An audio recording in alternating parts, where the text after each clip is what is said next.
Հիվանդությունների միջազգային 10-րդ դասակարգիչով կոդերի մի քանի օրինակներ նշեմ. G00 սուր նազոֆարինգիտ, քիթըմպանաբորբ կամ հարբուխ, G02 սուր ֆարինգիտ, ըմպանաբորբ, G02.9 սուր ֆարինգիտ չճշտված, G03 սուր տոնզիլիտ, G03.0 ստրեպտոկոկային տոնզիլիտ, G31.2 խրոնիկ նազոֆարինգիտ եւ այլն։ Հիվանդության փուլերից նշենք թաքնված լատենտ փուլը, նկատվում է վարակիչ հիվանդությունների ժամանակ, երբ պաթոգեն միկրոօրգանիզմները ակտիվորեն բազմանում են կոկորդի լորձաթաղանթի վրա, բայց ախտանիշները դեռևս ի հայտ չեն եկել։ Պրոդրոմալ փուլ հիվանդության ախտանիշները հստակ արտահայտված չեն, անձը ընդհանուր առմամբ զգում է անհանգստություն կոկորդում, առաջանում է թեթև հազ եւ վատանում է առողջությունը, բայց դրա ճշգրիտ պատճառը դեռևս անհայտ է։ Ինքնին հիվանդությունը նկատելի է լորձաթաղանթի այտուցը, կոկորդը կարմիր է, զգացվում է ուժեղ ցավ։ Հիվանդության ելքը, որպես կանոն այս փուլում բորբոքումը նվազում է, հիվանդության ախտանշանները անհետանում են եւ տեղի ունենում վերականգնում։ Միջին հաշվով ամբողջական վերականգնումը տևում է 1-ից 2 ամիս։ Եթե բուժումը չի իրականացվել կամ անբավարար է եղել, ֆարինգիտը կարող է սուր փուլից տեղափոխվել քրոնիկ փուլ։ Եվ քրոնիկ ֆարինգիտ երկարատև չոր հազ, բերանի չորություն, կոկորդում ցավ եւ խորխի կուտակում։ Գանգատները վիրուսային ծագման դեպքում, որի հարուցիչ են լինում ռինովիրուսները, ադենովիրուսը, կորոնավիրուսը, գրիպի եւ պարաինֆլուենցիա վիրուսը, հերպեսի, Էփշտեյն-Բարի վիրուսը եւ կոքսակի վիրուսները, ֆարինգիտերի դեպքերի 50-ից 80%-ն է գրավում, գանգատները կոնյուկտիվիտ, հարբուխ, քթահոսություն, հազ, ձայնի խրպոտություն, ասթենիա, երբեմն փորլուծություն։ Եվ բակտերիալ ծագման դեպքում ամենատարածված հարուցիչը A խմբի բետա հեմոլիտիկ ստրեպտոկոկն է,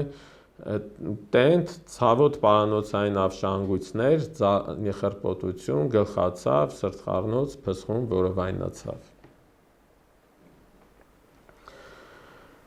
Անամնեզում նշվում է օդակաթիլային ճանապարհով վարակի փոխանցման պատմություն, ծխելը, շատ տաք եւ սառը սնունդի կանոնավոր օգտագործում, բերանի, քթի խոռոչների եւ հարթքային ծոցերի քրոնիկ բորբոքային հիվանդություններ,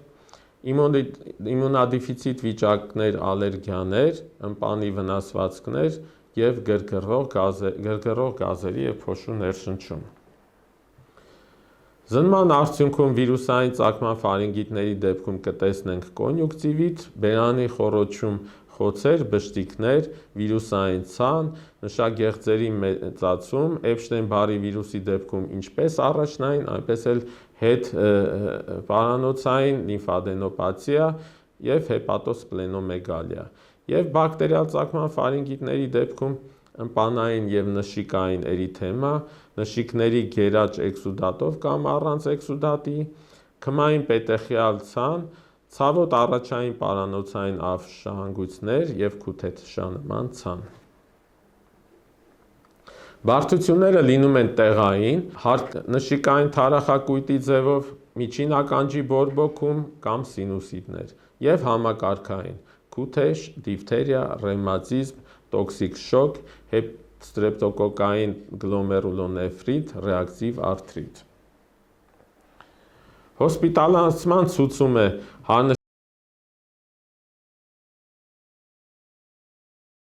նշիկային թարախակույտը, որը բերում է բերանի բացման սահմանափակման եւ կլման խանգարումների, դիֆթերիան, հետստրեպտոկոկային սուր գլոմերուլոնեֆրիտը, տոքսիկ շոկը, երեխաների մոտ լուրջ հիվանդության նշաններ, ինչպես օրինակ ծանր ջրազրկում, կլման դժվարություններ, վերնշնչյունների օբստրուկցիա, ընդհանուր վիճակի վատթարացում։ Լաբորատոր ախտորոշիչ հետազոտություններից ցուցված է ըմպանից քսուկի արագ անտիգենի հայտնաբերման տեստը, սթրեպ-ատեստ, A խմբի ստրեպտոկոկային ֆարինգիտի տարբերակման համար, մանրէաբանական հետազոտություն ցանքս, եթե ստրեպ-ատեստը բացասական է, ըմպանից ցանքսը պարտադիր չէ A խմբի ստրեպտոկոկային ֆարինգիտը ախտորոշելու համար, կրեատինինի որոշում հետստրեպտոկոկային սուր գլոմերուլոնեֆրիտը հայտնաբերելու համար եւ ըմպանի լորձաթաղանթի քսուկից ՊՇՌ հետազոտություն Էփշտեյն բարի վիրուսը հայտնաբերելու համար։ Պարանոցային կերձայնային հետազոտությունն է ցուցված գործիքային ախտորոշիչ հետազոտություններից հարնշկային թարախակույտի ախտորոշման համար։ Եվ բուժումը ներառում է հակաբակտերիալ միջոցներ, մասնավորապես ամոքսիցիլին 500 մգ-ից 3 անգամ կամ 1000 մգ-ից 2 անգամ, ֆենոքսիմեթիլպենիցիլին, որը դեռևս գրանցված չէ Հայաստանի Հանրապետությունում, 125, 250 կամ 500 մգ-ից 3 անգամ, ամոքսիցիլին կլավոնաթթվով 500-125 մգ-ը 3 անգամ կամ 875-125 մգ-ը օրական 2 անգամ, կլարիթրոմիցին 500 մգ-ից 2 անգամ և ցեֆալեքսին 250-ից 500 մգ օրական 2 անգամ, և հարնաշիկային թարախակույտի դեպքում ցուցված է վիրահատական բուժում։